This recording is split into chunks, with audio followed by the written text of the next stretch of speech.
Sal, this new desk is nice. It's nice. Oh yeah, God, it just Reminds me of the old one. yeah, it doesn't. Yeah, I know it, but it's totally new and totally better. Yeah. Yeah, I think I heard that it had Bluetooth capabilities, or it was either that or just like a fax machine. I can't remember which one. Do you see a fax machine under there? I think so, but I don't. It's not plugged in. Oh, okay, all right. Yeah, But we don't things have is any. like Yeah. those creature comforts are still there. You know. Yeah, those yeah, upgrades. yeah. It's new but still familiar. It's the same desk, isn't it? Yeah, it even smells like the old one. It's the same desk. Is it? Do you think they just sold us the? Did they sell us the same desk again? Oh. Well, you know, it's all about closing. That's what your buddy Kevin Hill always says, right? Did Kevin sell us the same desk? I don't know. I just know he does stuff like that. He's something. I don't know. Start the show. All right.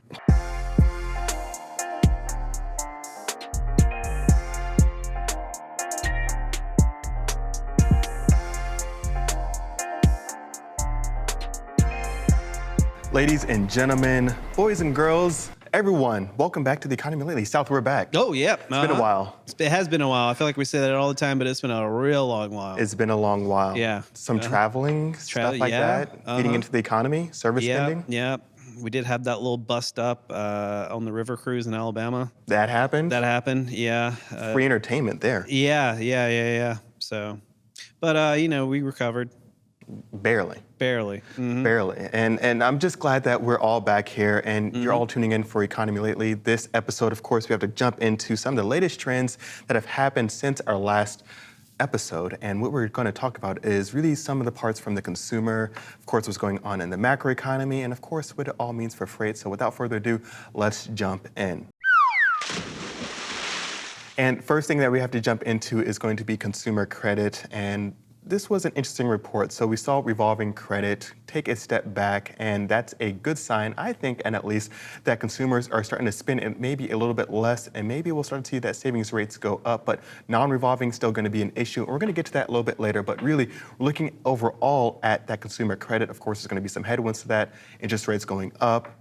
Inflation still kind of here, still a thing, not quite defeated just yet, but overall, we need to see consumers be in a financial stable condition. And I'm sure you've all probably seen some of those news articles around six-figure earners really only living week to week, paycheck to paycheck, and this is definitely a concern. I'm not saying this is an overall trend throughout the economy, but definitely a concerning trend nonetheless, especially when we look at the next half of the year that we're already in. What's going to be that consumer going to kind of look like? I mean, we're looking at the job openings, the labor market. It's really kind of concerning. We look at the latest ADP number. Of course, we saw there were over 300,000 jobs that were added in the overall economy, but over 200,000 of those were going to be in hospitality and leisure, so not the highest paying role. So this is all getting a little bit concerning. And of course, when we look at the quit rate, that's starting to ease down in the sense a little bit as well. So consumers and people are just starting to stick in their jobs a little bit longer. In South, besides the ADP report, we also saw that initial jobs claims starting to tick back up once again. It's not quite in concerning levels just yet, but expecting that there's going to be some upward momentum here. Of course, we heard from Yellow, going to be around 30,000 folks impacted from that, but that's not going to be included in this report. I believe the cutoff was that it's going to be around August 5th, so there's definitely going to be some more developments in the initial jobs claims number. Unemployment rate still seems to be below 4%, but we're going to see how long that lasts, especially Jay Powell he's on the job. He's trying to bring some balance to that labor market there. Yeah, well, good. He needs to quit going to those Grateful Dead concerts or whatever he was doing. He was there, right? Yeah, he's Deadhead apparently. He's helping and feeding into our economy. Yeah. Good on him. Not as much as Taylor Swift. I imagine Taylor Swift's economic influence over from her touring is much more than whatever configuration of the Grateful Dead is currently touring. So yeah, we'll have to interview Fraser later about that one. A lot of concerts going on. There was Taylor Swift, Drake, Beyonce. A lot of big ones. Yeah.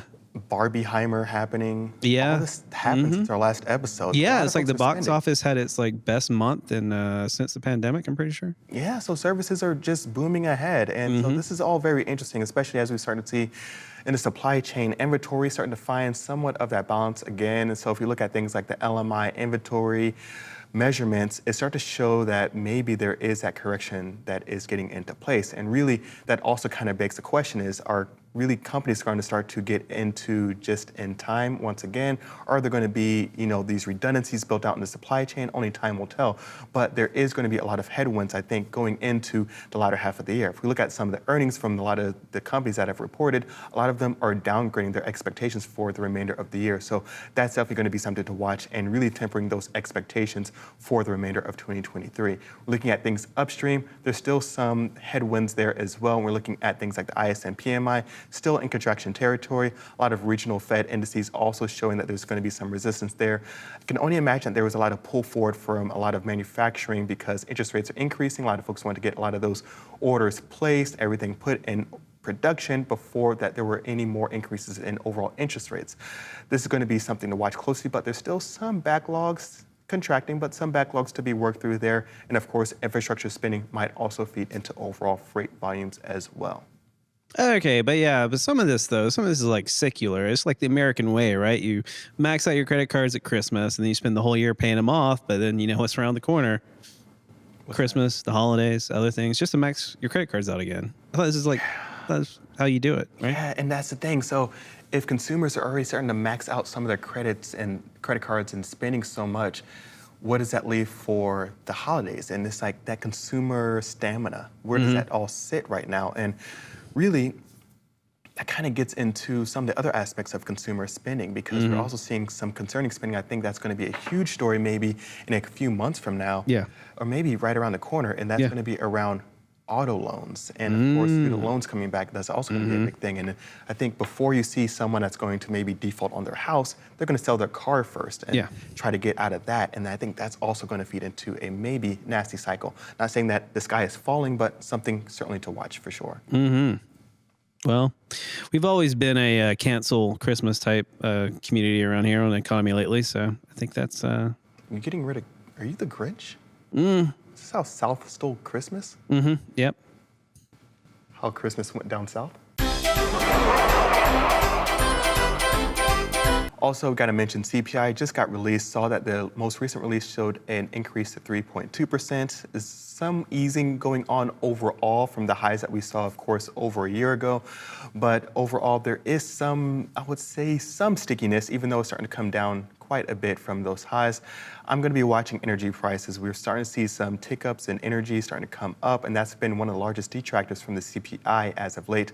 PPI definitely showing some decent signs over the last few releases. That's going to be released in Friday's episode, so definitely tune into FreightWaves now when this is going to be airing, and maybe we'll talk about the PPI. I'm sure Tony Mulvey might have a tidbit or two around that in the latest reports opening, so that's going to be something to watch.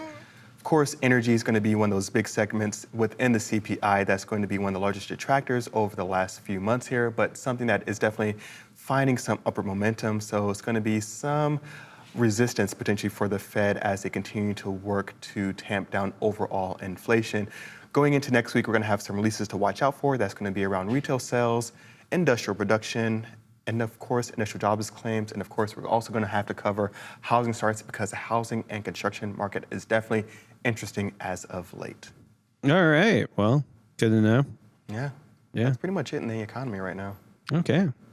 Well, now you know. Now you know. That's it. Bye.